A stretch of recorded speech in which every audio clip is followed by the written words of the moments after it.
right, so as Morey Ashron is stuck in traffic, I will be going over the slides for the day. But again, feel free to ask questions if y'all have them. Just, follow the rules that are coming up next. Oh, disclaimers first. All right. So these lessons are not based on any one individual, whether in this assembly locally or abroad. The lessons will hit certain points that are common to all mankind. If you feel or believe that the lesson has something to do with you, take that knowledge and apply the solution to your life. Remember 2 Timothy 3:16. All scripture is breathed out by Elohim and profitable for teaching, for reproof, for correction, and for training in righteousness. Do not take anything personal and then miss the message that is being given to help you grow in righteousness, knowledge, understanding, and to make you wise unto salvation through belief in Mashiach. All right, rules that will be used for all the lessons. Please keep your mic muted, except when asking or answering a question. Use the microphone to speak for those that are in the room. There is a feature in Zoom where you can raise your hand if you have a question. All questions must be on the day's topic. You will have 60 seconds to ask or answer a question, or Caleb will mute you. If you pass your 60-second window, your mic will be muted. For those that are in the room, you also have 60 seconds to ask or answer a question. There is a mic throughout the room that you can be used to answer the questions. All statements in the room must be limited to 20 seconds. The microphones can be used to share with others that may not hear you online. These rules are due to time and the recording of the lessons. These are live teachings. We must give the Morey enough time to complete the lesson. This will be mixed with discussions to help build one another up. Please do not abuse the time. All right, so today we're going to talk about a ready servant. Luke 12:35 through 40. So stay dressed for action and keep your lamps burning. And be like men who are waiting for their master to come home from the wedding feast, so they may open the door to him at once when he comes and knocks. Blessed are those servants whom the master finds awake when he comes. Truly I say to you, he will dress himself for service and have them recline at table, and he will come and serve them. If he comes in the second watch or in the third and finds them awake, blessed are those servants. But know this, that if the master of the house had known at what hour the thief was coming, he would not have left his house to be broken into. You also must be ready, for the Son of Man is coming in an hour you do not expect. So the expectations for a ready servant are what? To stay dressed and ready, to keep the lamp burning, and to be awake. All right. So keep in mind, can you hear me?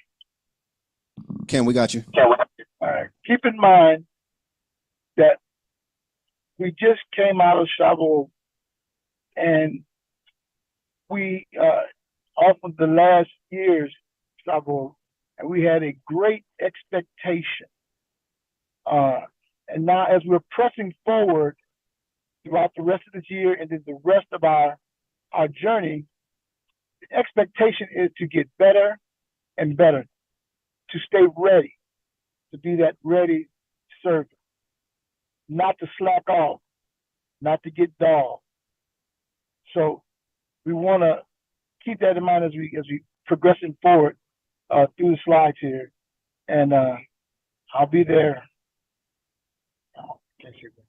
But go ahead to the next slide. All right, so this is Luke 12:35. Stay dressed for action and keep your lamps burning. The faithful servant has to stay dressed and ready for action. So where do we first see this concept? Okay. Exodus 12:11. In this manner you shall eat it, with your belt fastened, your sandals on your feet, and your staff in your hand. And you shall eat it in haste. It is Yahuwah's Passover. All right. So they're dressed, mentions the belt, sandals on the feet, and they're ready for action by mention of the staff in your hand. Hagar, to tie, fasten, to strap on, gird. In other words, dress oneself or another by fastening and wrapping clothes or implements to the body. To wear, girded or tucked in. To prepare for movement. Formally tuck in the loins, or i.e. tuck the end of a tunic into the belt, and doing so be prepared to walk, to run, or to work.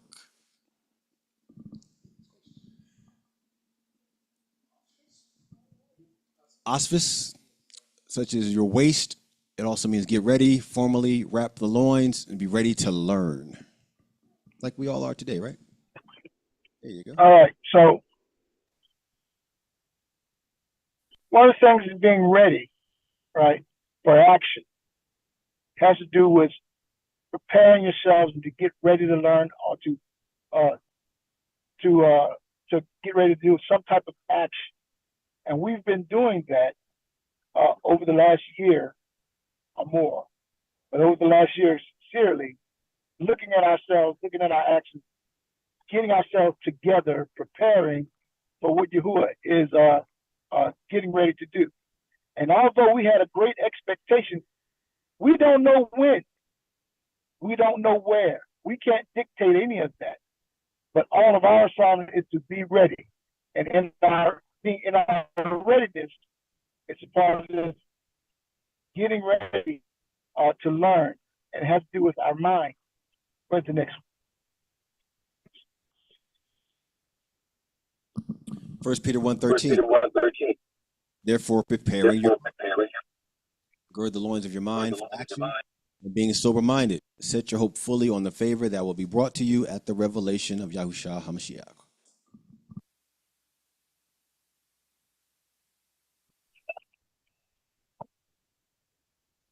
Right. So a couple of things. If we're, since we're tracking along here, how many of us say we are a servant? Maybe we need to go to that start. So if everyone here says I'm a servant, the question obviously would be is, how are you guys a servant? What makes you a servant? Right. So that's a question that it's just rhetorical for right now.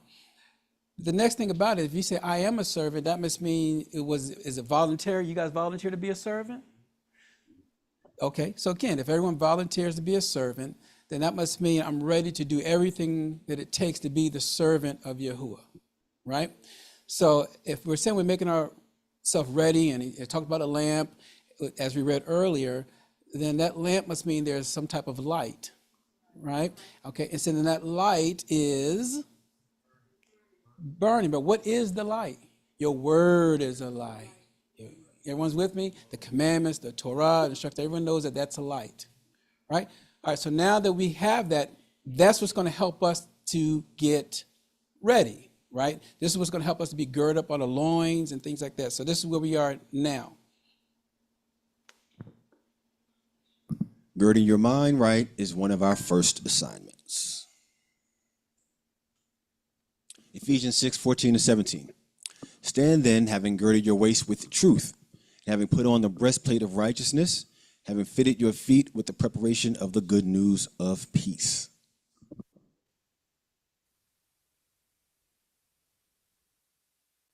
Psalm 119:142. Your righteousness is righteousness forever, and your Torah is truth. Deuteronomy 6:24-25. And Yahuwah commanded us to do all these laws, to fear Yahuwah our Elohim, for our good always, to keep us alive as it is today. And it is righteousness for us when we guard to do all this command before Yahuwah our Elohim, as he commanded us.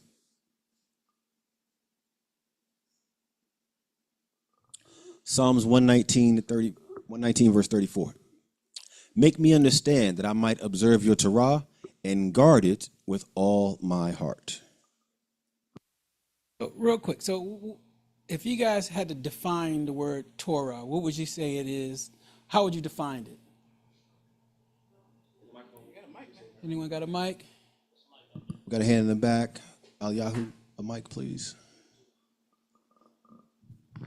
You said the Torah, what is the definition? Yeah. Mm-hmm. It's teaching, right? Okay. Teaching or? Law, command. Okay. You got one more in the room. Go ahead, Aki. Instruction. Okay. Namana. Namana. Shalom, they are the directions. They are the directions of the ancient ways, the ancient paths. Okay. Sharat Deniyahu. Means to hit the mark. All right. Yabakor. The light so that you can see the way. Okay. All right. So if everyone has that understanding thus far, because usually for the word Torah, we understand it's being translated as law. And so a lot of times people, like we're no longer underneath the law, right? But when we start saying, well, that's technically not the definition. The word Torah comes from what Yorah. So it means to aim, to point at the mark. So it means it gives you the instructions you need to be this proper and ready servant. Romans 8, 1-4. There is then now no condemnation to those who are in Mashiach, Yahushua, who do not walk according to the flesh, but according to the Ruach. For the Torah, the Ruach of the life in Mashiach Yahushua, has set me free from the law of sin and death.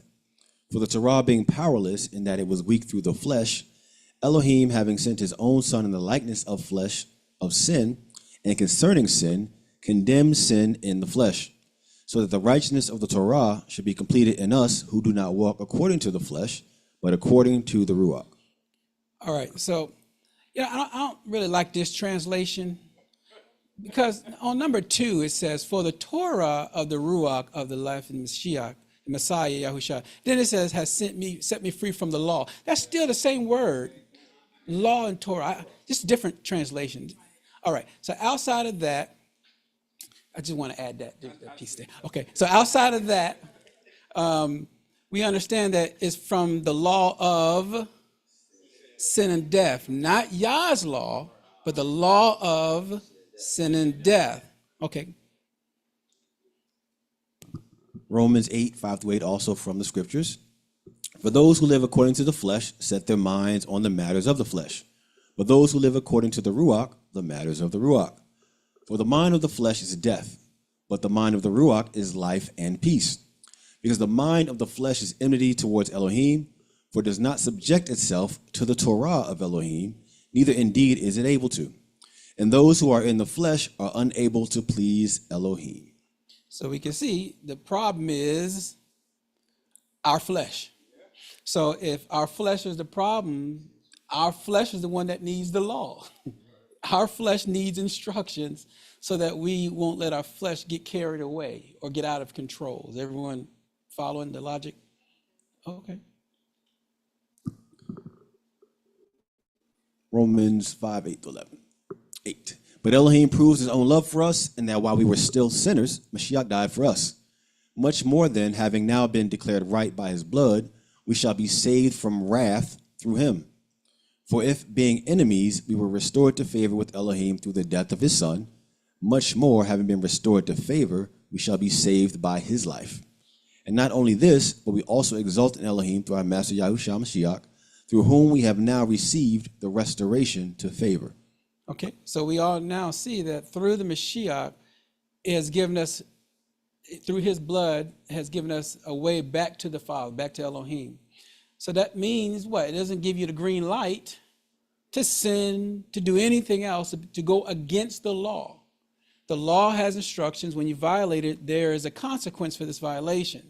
His blood fulfills that violation to give us the opportunity to continue to get it right. All right, stay ready. Ephesians 6, 14-18.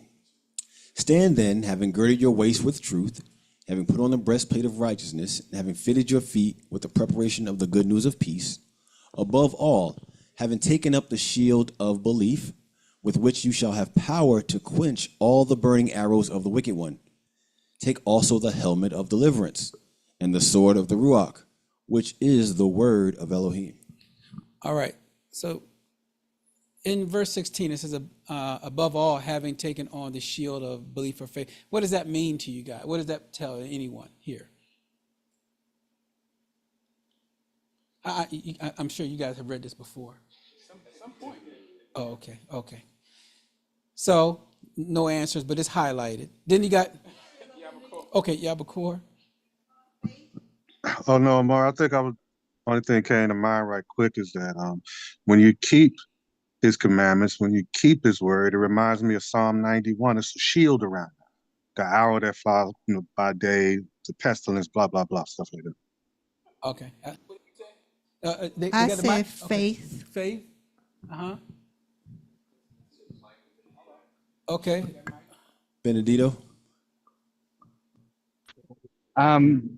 maybe like I know that we're saved through our obedience to the law and our faith in Yahshua HaMashiach. So our faith is what basically shields us from the law of sin and death. Okay. Could someone say faith comes by?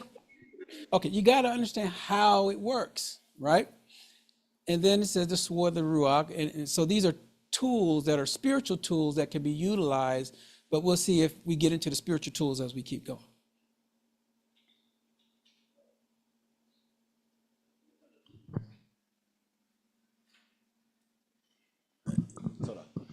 Hebrews 11:6. But without belief, it is impossible to please him. For he who comes to Elohim has to believe that he is, and that he is a rewarder of those who earnestly seek him. Romans 10:17. So then belief comes by hearing, and hearing by the word of Elohim. 1 Thessalonians 5:8. But since we belong to the day, let us be sober, having put on the breastplate of belief and love, and for a helmet, the hope of salvation. Okay, quick question for you guys, because I know you guys know it. I just feel it. It says, but since we belong to the day, let us be sober. Question is, what does it mean, be sober? What does this sober mean? Okay, Namana?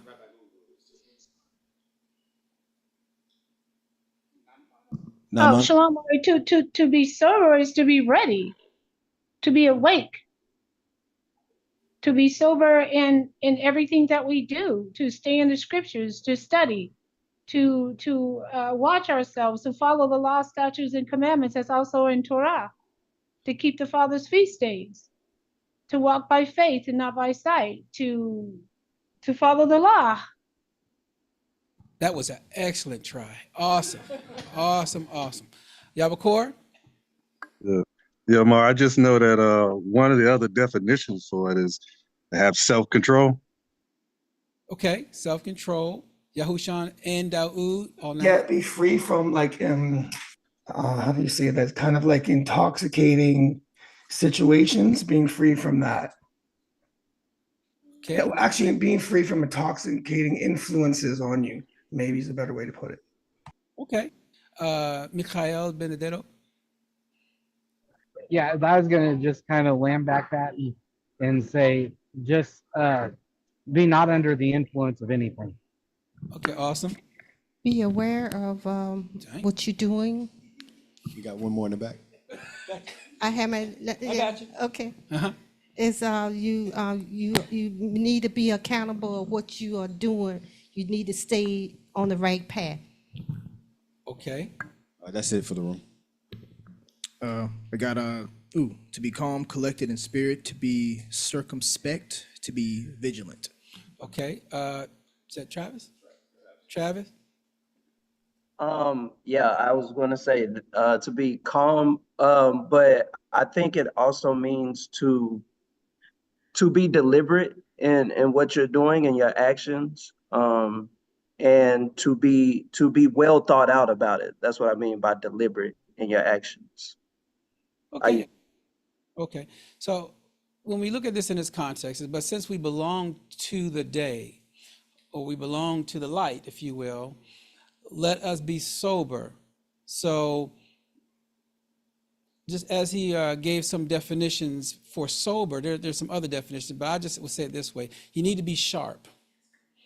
Okay. You got to be very, very diligent in what you're listening, what you're hearing, things like that. Because if you do that, then it says you can put on the breastplate of faith. But you can't have these tools or instruments on you and don't know how to use them.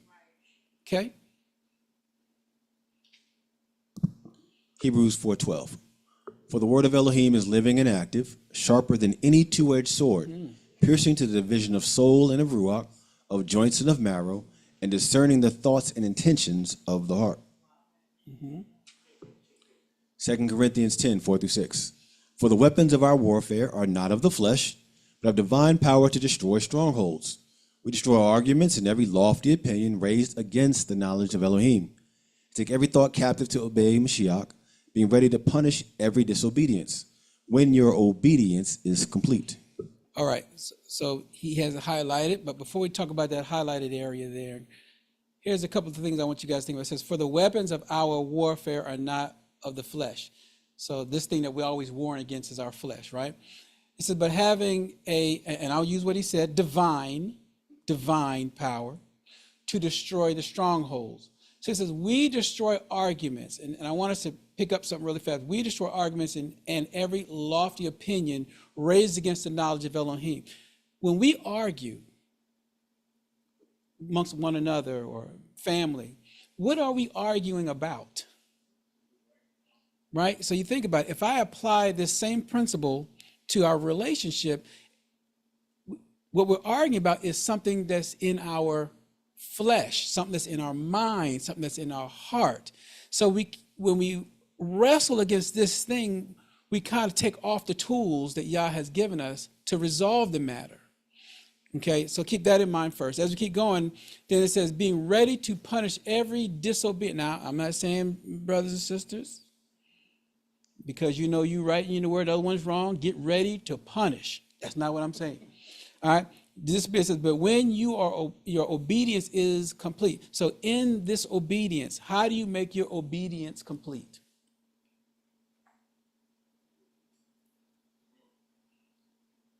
This is why we arguing. We got a hand in the back. Oh. Go ahead, Eliyahu. You make it complete by actually doing, like hearing and doing, taking action to do his word. Okay.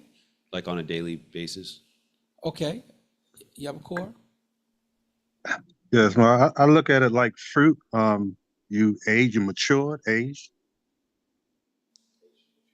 Okay. All right. So obedience requires sometimes a sacrifice. Everyone agrees to that much? So if you're obedient to the Father's word, think about in your heated moment. How can you control yourself when you are heated, but you know you're right, but you still got to be obedient to what the Father said? This is the challenge. Because if I know I'm right and this person is arguing with me, I have to now subject my flesh. My flesh is the problem. If I can get that in check, knowing the Father's word, then my obedience is complete when I exercise it. Now, Mana? Ken Mori, I don't mean to cut you off or anything. So when you know that you're right and someone is raging against you, isn't it best to just be still? Yeah. The situation will warrant, as you say, sometimes it be still as one, and sometimes you got to let them know you need to be quiet.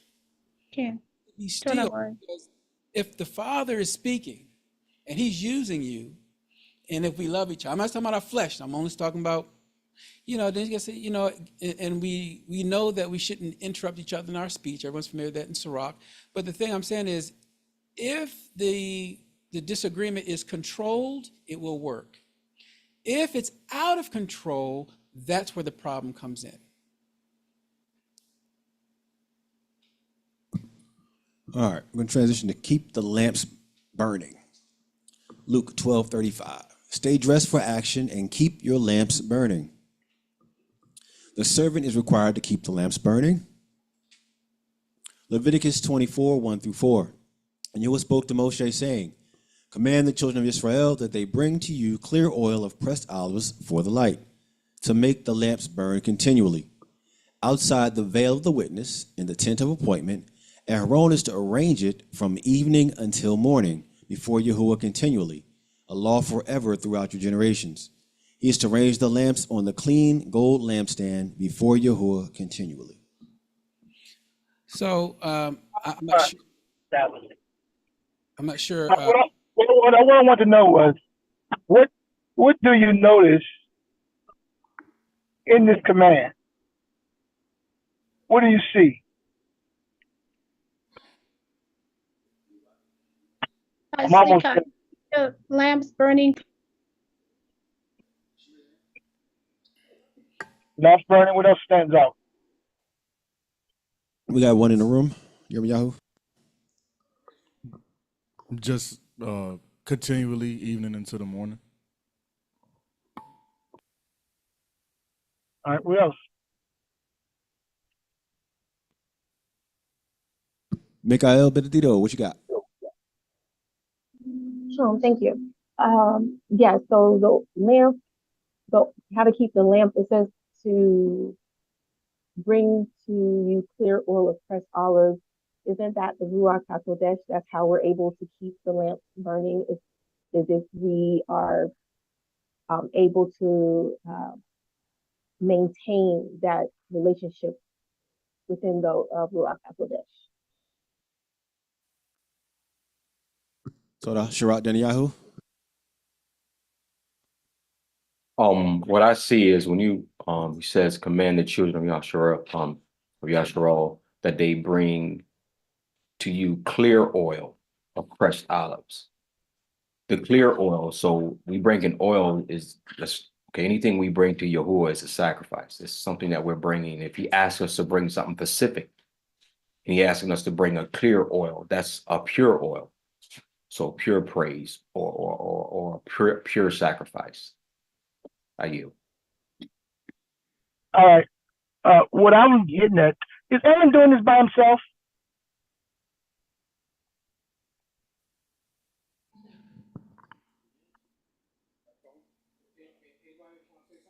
Yes, Aaron is doing it by himself.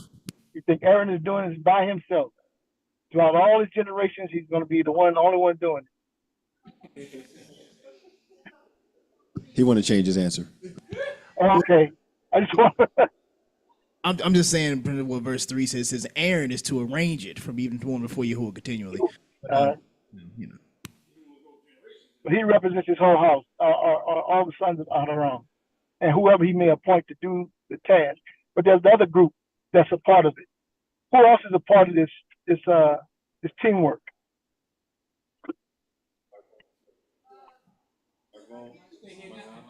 We have one in the room waiting for Children my of Israel. Children of Israel, correct. So it takes the both parts, everyone doing their part to make this possible. There's a responsibility for the people, there's a responsibility for the leadership, and in keeping this commandment. One without the other, it don't work. Okay, now Good.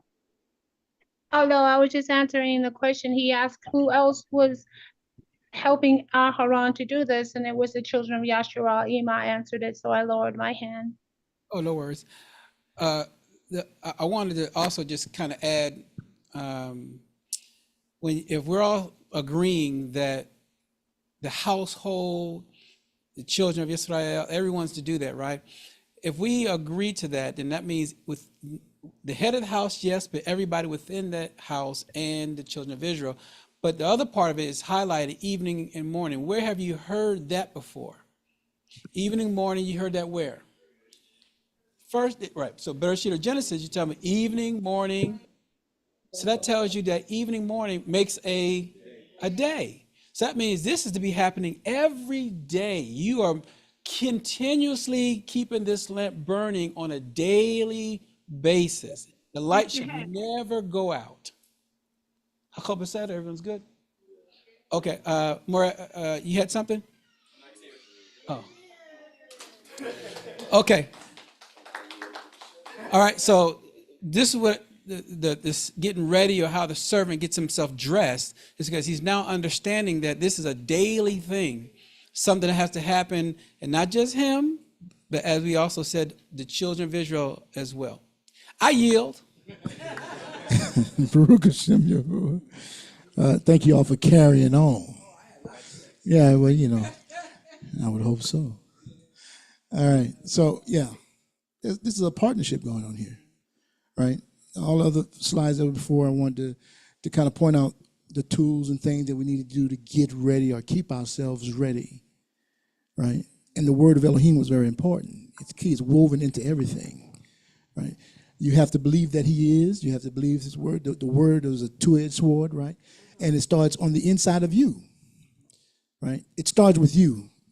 And then it talks about, you know, when you finish your obedience, right, then you can start, you know, correcting others, right? You know, once you get your obedience straight, once you get yourself together, then you can start pointing things out. Then he'll be a high praise in your mouth and a sword in your hand. Psalms 149.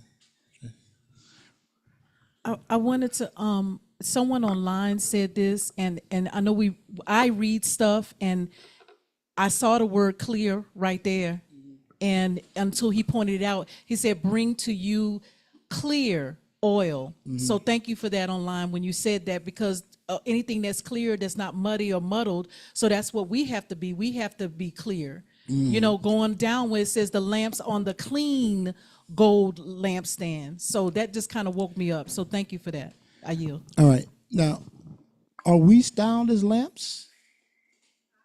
Are we styled as lamps? Is there something in us that is styled as a lamp? That is looked at as a lamp? Here we are. So we're supposed to keep the lamps burning. We're just talking about a physical thing here. You keep candles burning in your house. They didn't have candles. They had oil in a wick, and it burned. You know anything about us being a lamp of some sort? I know we say we are the light of the world, right? But what does Yahuwah say about our ruach? Okay. All right. Proverbs 20:27. Now, Mana. Oh, maybe I should. Go ahead now, Mana. That's Shalom, Moray. Shalom. I'm glad you made it safely, Moray. Baruch Hashem Yahuwah. Isn't our minds isn't that like our minds, our ruach, our spirit, that we are to keep burning constantly, our minds being, pure and focused, on him? Because the body is the temple, but we still need our oil that's bright, is our oil that's pure, that lights the mind. Isn't that like our mind? It's associated with the mind, yes. It's associated with the mind. All right. Proverbs 20:27. I had a hand in the back. Oh, you good? Okay. The spirit of man is the lamp of Yahuwah. The spirit of man is the lamp of Yahuwah, searching all of his innermost parts. All right now. You know how where did he make the woman from? What's that, woman? Man with a womb. All right. Mankind. He looks at everything we're doing. Don't think we're getting away with nothing. Don't think you're getting away with halfway doing or doing just enough. Yahuwah is watching us. He's that spirit is a lamp. It lights up everything in us. He sees everything that's going on. All right? So let's keep going. But we're supposed to keep this lamp burning. We want to keep it pure.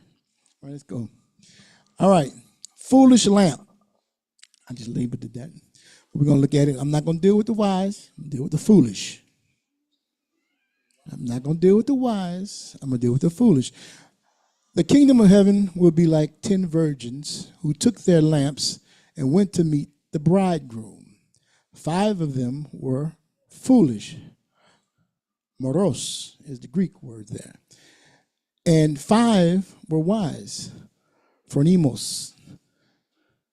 For when the foolish took their lamps, they took no oil with them.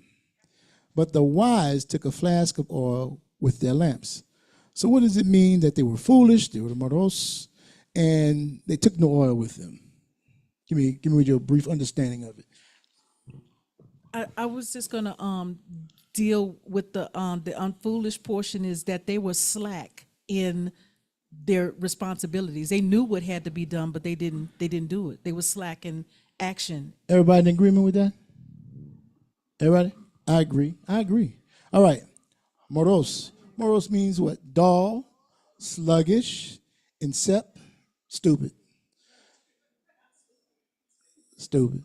All right. Well, we went over sluggish and dull a little bit last week, but insipid. What it means to be insipid? Insipid. What does it mean? Insipid. Everybody know what insipid means, I bet you. You just don't use it then. It means like incompetent, right? Oh, Okay. okay. No, go 9 mile. Everybody screaming at me. Doesn't it mean smart, intelligent, sharp? Good try. All right. I thought it was foolish and unwise. Foolish and That unwise. category. Okay. Yasha Dawood. Tasteless. Ah. Yeah. All right. Boom. Bland, lacking taste or flavor. Why is that important for us to know? Come on. See, they all over it. I knew they knew this Bible. I'm sorry, Marie, I answered the wrong question. All right. Sorry, I thought you were asking about what wise meant. I'm so Okay. It's okay. Mr. Benedetto or Miss Benedetto, the Benedetto family. Oh gosh, I think I might have lost it. Can you repeat the question? I lost it when Normana came in. So insipid means lack of taste or flavor. And because you are the salt of the earth. That's what I was going to say. Salt has lost its taste, right? How shall its saltiness be restored? Right? It cannot. Because it is no longer good for anything except to be thrown down and trampled under the foot of people's feet. Right? It's no good no more. Why? You become dull and sluggish. In other words, you have no more, you become slothful.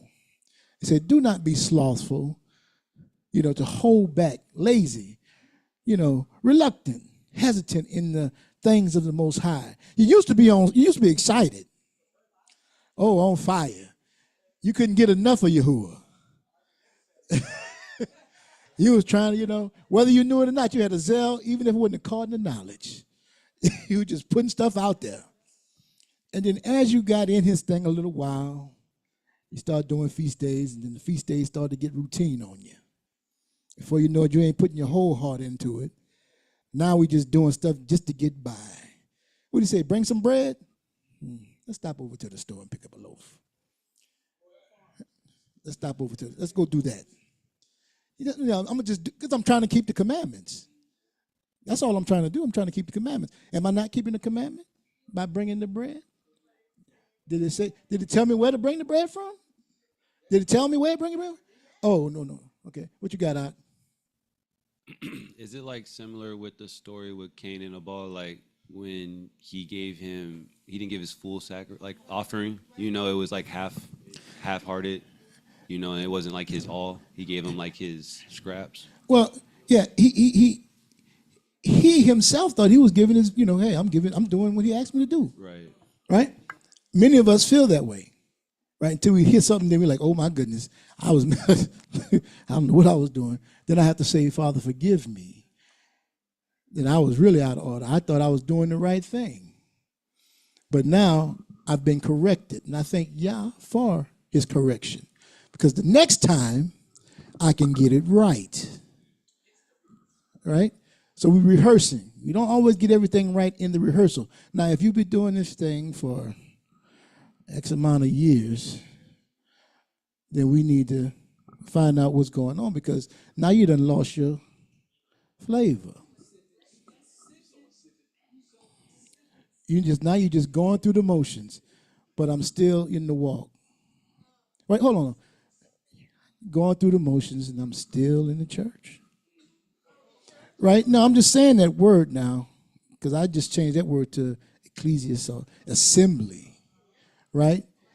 You thinking you serving the Messiah with all your heart, mind, and soul, and one day you found out there was more to that thing. Right? And some of us started saying, well, this is good enough. It's good enough. I know it say, but the law, who can do that? Right? Nobody can keep no, not mine. Mine don't require all that. Mine is done away with by his favor, right? All right. So don't be slothful, back off, lax days over in zeal, diligence, or willingness, right? You used to have that willingness, but he wants to be fervent, excited, enthusiastic in the spirit serving Yahuwah. You know, always looking forward to it. It's not always easy to push forward. Sometimes it gets hard. It gets hard. We're going to talk about it. All right. Sirach, if a person is not steadfast in the fear of Yahuwah, his house will quickly be overthrown. If you're not steadfast in the fear of Yahuwah, all of a sudden it just become a thing you do, and you don't address it. That's the big part. You don't identify it. Something ain't right. I used to be on fire. I used to have a love and a fervor. I used to be wanting to meet. I couldn't miss a meeting.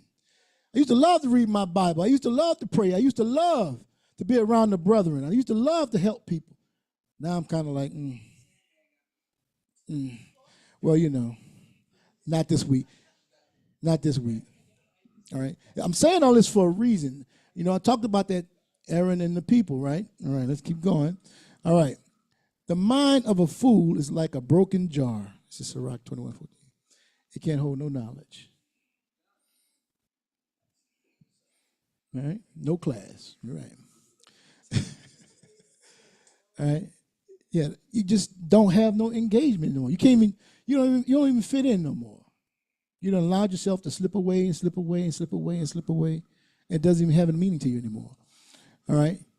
But he tells us, take care, brother, at least there be any of you and of an evil and unbelieving heart, leading you to fall away from the living Elohim. Oh my God, these are foolish. Foolish. You used to be, you're still there. You know, they say 5 wives, 5. They're all waiting on the bridegroom. They're all waiting on the bridegroom. But 5 of them, kind of like in their way. All right. Zephaniah 1:12. At the time I will search Jerusalem with lamps, and I will punish the men who are what? Complacent. These are just going through the motions. It's good enough. I did what I'm supposed to do. Right? Those who say in their hearts, Yahuwah will not do good, nor will he do, nothing gonna happen, you know. I've been doing this a good while now. I've been keeping Shabbats for about 20 years. I see the same thing. Yeah, they ain't gonna miss me this week. If I don't come for 6 months, we good. Huh? You know, I'm still serving him. I'm still faithful. I ain't fellowship with nobody in over a year. Oh my. Oh, he knows it. I tell him how I feel every morning. Thank you. All right. All right. All right. Now let's go on. The watch. This is what I'm going to get. I'm almost finished. All right. As the bridegroom was delayed, they all became drowsy and slept. We dealt with that slept last week, right? Sluggish, dull, indolence, that complacency. But everybody did. Everybody did. There's a difference, though. I want to show that in a little bit. But at midnight, there was a cry. Here is the bridegroom. Come out to meet him. And all those virgins rose and trimmed their lamps. Now, the question is, who was calling? Who was doing the calling if nobody was watching? All right. So that means somebody was watching. Something's going on. All right. Somebody was watching. Right. And when you're dealing with the wise, if you've ever been in the military, for those of you, there's watches. Right. There's watches. You got watches around the clock. All right. Now, not. We're talking about standing guard duty, standing a post, and keeping a lookout, being what sober-minded and vigilant in your surroundings. Somebody is keeping watch, right? And on the wise side, they're taking turns because they get tired. They're getting tired. You can let me take my rest. Your turn. Go watch out. But if I'm complacent, I say, man, come on. I'll be asleep on watch. I'm out there. It's my turn on watch. Ain't nobody looking. I don't care. I think that who ain't gonna do nothing. But the ones that are vigilant, they're going to be on watch when it's their time to be on watch. After my 4 hours up, I come and tap the, hey, it's time to rotate the watch. All right? I want you to keep that in mind because I'm going to show you something here in a minute. All right. And the foolish said to the wise, give us some of your oil, for our lamps are going out.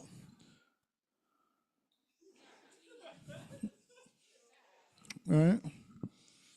We're talking about this fellowship that's supposed to be happening and this teamwork that's supposed to be happening, that they didn't want to be a part of it. They got tired of it. I mean, I've been waiting for years. Oh, they've been saying Yahuwah's coming, Yahuwah's coming, Yahuwah's coming, Yahuwah's coming. Grandma came and gone.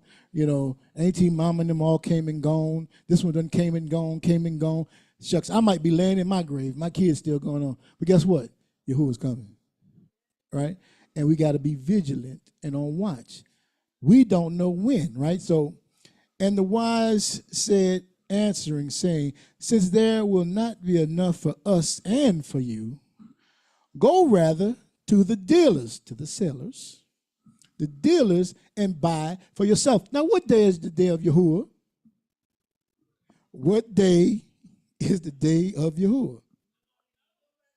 Nobody knows. You don't know. Nobody knows the day of Yahuwah, when it's scheduled on or nothing. Okay. Nobody. We don't know the exact Sabbath. Yeah, so we don't know we know the times and the seasons, but we don't know the we know the times and seasons, but we don't know the actual hour. Exactly. We know the seasons. We know this is the day of Yahuwah is going to, it's going to be a Sabbath on his Sabbath. Right? So we got them out there. Yahuwah's coming, bridegroom's coming. Then I'm out there buying and selling. I'm in there trying to find a congregation to be a part of. Man, I got to get, hey, you got that video? Hey, where's Maury and the man? They over here? You know, can I come? Where y'all going? Where they at? I can't get in touch with nobody. All right. Keep that in mind, right? And while they were going to buy, the bridegroom came, and those who were ready went in with them to the marriage feast, and the door was shut. Now, you remember I said, boom, right? In Luke 12:38, it says, if he comes in the second watch or the third watch and find them awake, blessed are those servants. Why? Because we're doing what we're supposed to do. We're coming together. We're fellowshipping. We're communicating. We're going to do something. All right? Communicating what's going on. Afterward, the other virgins came also saying, at dawn, open up to us. They think they calling him what? Master. Master. But he answered, truly I say unto you, I do not know you. What else he said in Matthew? Huh? What he said in Matthew? He called and said, depart from me. You what? Of iniquity. You lawless one. Right? I never knew you. Right? Watch therefore, for you know neither the day nor the hour. All right. How to maintain that lamp. All right. How are we supposed to maintain that lamp? Hebrews 3:13-14. I'm giving a few, not giving you everything. But exhort one another every day, as long as it's called a day, that none of you may be hardened by the deceitfulness of sin. Because anyone can slip up, but if we're communicating each other, and I'm keeping you on tap, and you keep me on tap, you see me slipping, hey, tighten up on it. I'm supposed to be close enough, you're supposed to be close enough to me to let me know that my slip is showing, as they would say in the South. You know, I need some tightening up. I'm not doing what I'm supposed to do. Brother, you know you was wrong about that. You shouldn't do that. If you're getting upset with me because I'm telling you the right thing to do, then now you know you got an issue. Right? Now you know I got an issue. Right? So, for we have come to share in Mashiach, if indeed we hold our original confidence firm to the end. That confession we have of faith in him. Hebrews 10:24-25. And let us consider how to stir up one another to love and good works. This is all filling that oil up, that lamp, maintaining that lamp, right? So we all communicating, we all coming together, we're encouraging one another, not neglecting the meeting together as the habit of some, but encouraging one another. And all the more as we see the days drawing near. And we see things getting worse and worse. We see things are happening. Some people are on 5-alarm fire thinking, oh, it's going to happen in a minute. But they got so much stuff that's going to happen. My son, I was talking with him this week, and we went over Revelations, and he was like, Dad, is this I'm supposed to live through this? And I'm like, yeah, this, it might happen in your generation. You know, if it don't happen in mine, and I'm going on to sleep, I need you to stay faithful. I need the patience of the saints. What is that? What is come on, I need the number raised. The patience of the saints. Hey, hold on, look online. Make sure I'm keeping an eye on the board. Who got it? Go ahead, Aki. Is he like the endurance? It's endurance. Tighten up on him. What's the patience of the saints? Go ahead. Hold on, I shouldn't let him go either, because you know he. That keep the commandments and that have the faith of Yahushua. There we go. Yeah. All right. Malachi. Those who feared Yahuwah, they did what? Spoke to one another. And I like the one to say King James. They spoke often. Not just sometimes, not once in a while. They spoke often. So when our brothers are going through, I heard the testimonies coming in, they're going through, somebody's reaching out. Somebody's talking to them. Somebody's saying, hey, you ain't alone. You got it. You can make it. Don't give up now. Come on through. You can make it. Because we all need each other. We all need each other. And see, and pay attention, right? Yahuwah paid attention and heard them, and a book of remembrance was written before him of those who feared Yahuwah and esteemed his name. And they shall, and this is the promise, he said, they shall be mine. They shall be mine, says Yahuwah of hosts, in the day when I make up my treasured possessions. Aren't we supposed to be the treasured ones? Okay. And I will spare them as a man spares his own son who serves him. Son don't do everything right. Sometimes we got to whip that behind, right? So I got to get him, right? So it's the same thing. Don't worry.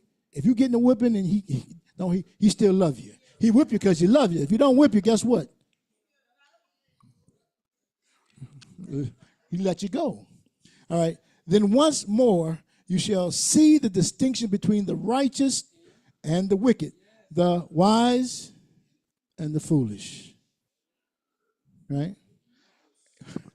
Between one who serves Elohim and the one who does not serve him. Just because I'm showing up and got my kufi on my head and I got my seats on and I look like I'm fitting in. I can say the shalom and mashalom kai, hallelujah, Baruch Hashem Yahuwah. But I'm not that person when I leave this place. I'm just here.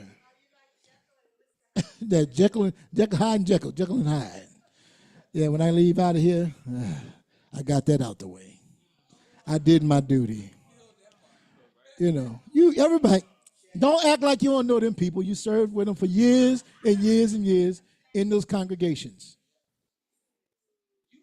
They've been one way in the pulpit, preaching their heart out, got the people all riled up, going right out, commit fornication, go right out, commit adultery, go right out and rob and steal, and then talk about you while they're taking your money to go do something else. Hey. And nobody had a problem giving it either. Until they come in the truth. You're right. All right, here we go. We need each other. 1 Thessalonians 5, 12, 11 to 18.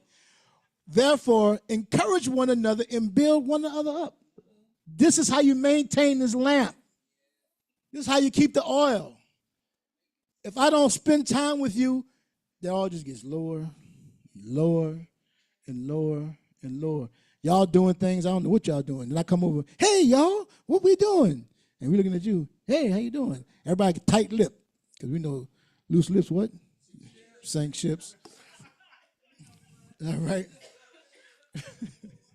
All right. Just as you are doing, we ask you, brothers, to respect those who labor among you and who are over you in Yahuwah and admonish you. What they do, warn you when things are wrong, warn you how to do the right thing, get you back on track. If we just let you do what you want to do, what good are we? We dumb dogs who refuse to bark. If I can't tell you when right and wrong when I see it and point it out to you, what good am I to you?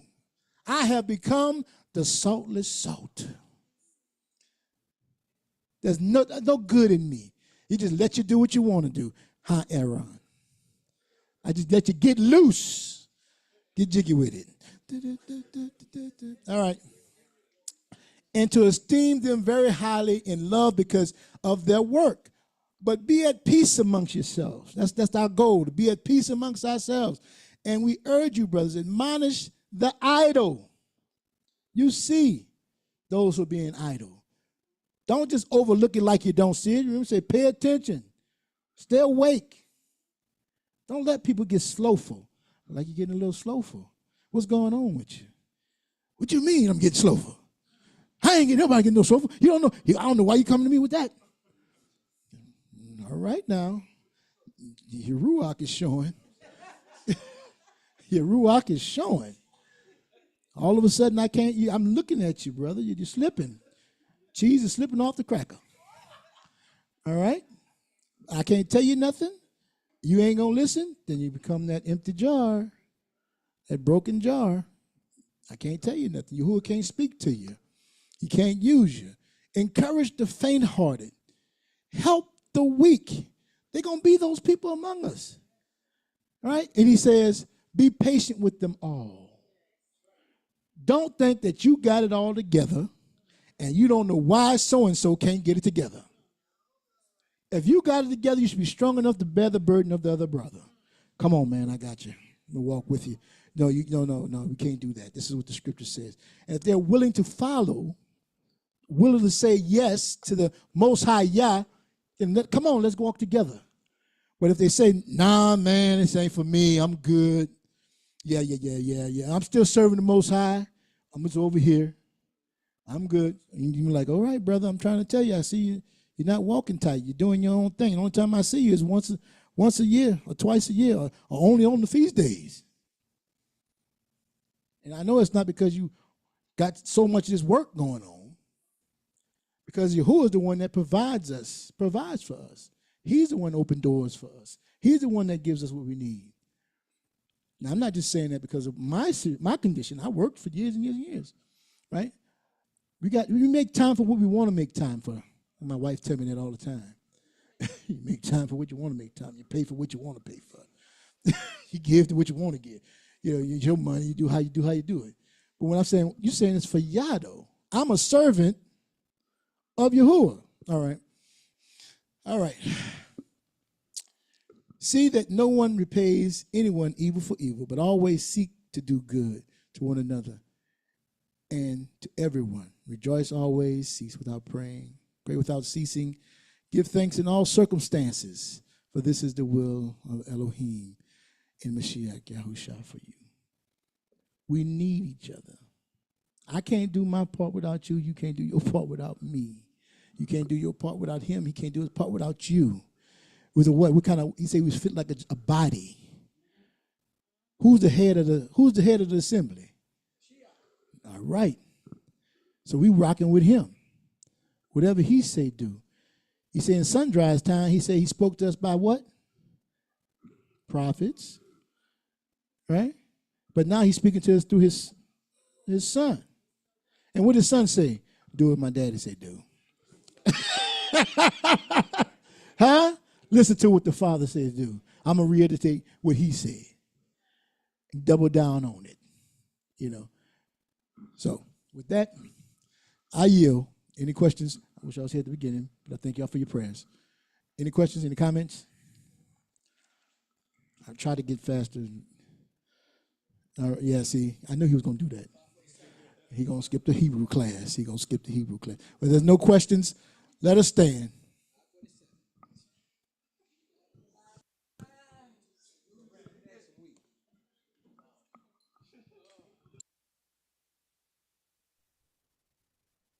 All hearts and minds cleared. Torah Rebab Yahuwah for the word on today. Yahuwah, we give you praise. We thank you for the mores who bring the word. We thank you, Father, for just putting the love and the compassion for your people in their hearts. We just say Torah Rebab Yahuwah for giving them a heart after you and their willingness to sacrifice their study time and the, putting forth the effort to do and to follow your will for their lives. We thank you for that, Father, and we don't take that for granted. We praise you for your mercy. And we want to say, Abiyahud, thank you once again for this opportunity to be able to gather together, Abiyahud, to be around one another, whether it be online and in person. And Father, we just want to ask also that we also want to say thank you, Abiyahud, for the other mores, but for filling in for one another. That also that takes a great a great love to be able to work together and to do things in a Akkad. And so we thank you, Father, for that ruach that you have placed upon them. We're grateful for that. And we ask, Abiyahud, that you would bless the food that many are about to receive right now. We ask that you would cause the food to be a barakah, a blessing to their bodies. We ask you to, we also pray a barakah blessing upon those that have prepared the food. We ask, Abiyahud, that you would bless the fellowship there in the assembly. And Abiyahud, we also thank you for reminding us and giving us the reminder of how to be, to stay alert and to be ready and to be ready and willing to be a servant unto you. And we thank you, Abiyahud. And we thank you. We ask that you would fill now the mores that taught. We ask that, and we thank you for also bringing More Yasharon safely. And we thank you, Abiyahud, for keeping him and his family as well. And we praise you and thank you in Yahushua's name. Hello to Yahuwah. Amen.